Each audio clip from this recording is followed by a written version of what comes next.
Dans la commune de Oufalise, il y a de nombreux murs en pierre sèche. Ils ont tous été répertoriés. Ce sont parfois de très vieux murs qui donnent beaucoup de charme au village, mais des murs parfois aussi en piteux état.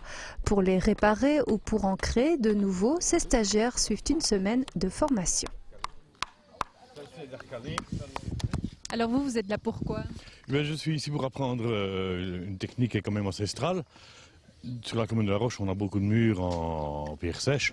Donc il serait intéressant que le personnel communal, pour pouvoir réparer certains murs, apprenne la technique. Ce qui m'intéresse dans ce genre de mur, c'est de pouvoir mettre justement des pierres en valeur, et alors sans mortier, sans stabiliser, sans rien.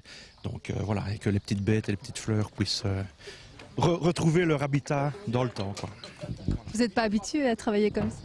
Non, pas du tout, parce que nous c'est toujours béton, mortier, stabilisé, donc... Difficile cette technique? Oui, très difficile. Ce n'est pas du tout comme un mur normal. Pas du tout, pas du tout. Les largeurs, les hauteurs sont toutes différentes. Il faut tout calculer. C'est très compliqué, mais on y arrive. Attends, il faudrait une plus grosse. Il faudrait une là derrière. Il faut choisir la pierre, la déposer, la tailler, la reposer, la retailler, trouver la bonne combinaison pour les imbriquer les unes dans les autres. Il y a uniquement de la pierre. Et le principe c'est de faire un mur quand même d'une bonne épaisseur. Et c'est le poids du mur qui va faire sa force.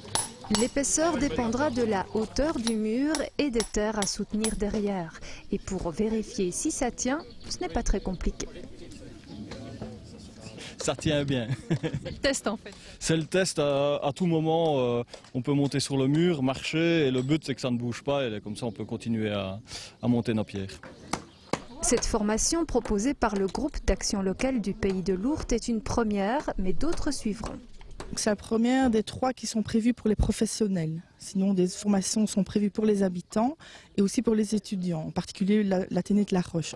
Ce chantier école permet aussi de sensibiliser la population au petit patrimoine rural et l'encourager à le restaurer. La région wallonne peut à ce titre octroyer une subvention allant jusqu'à 7 500 €.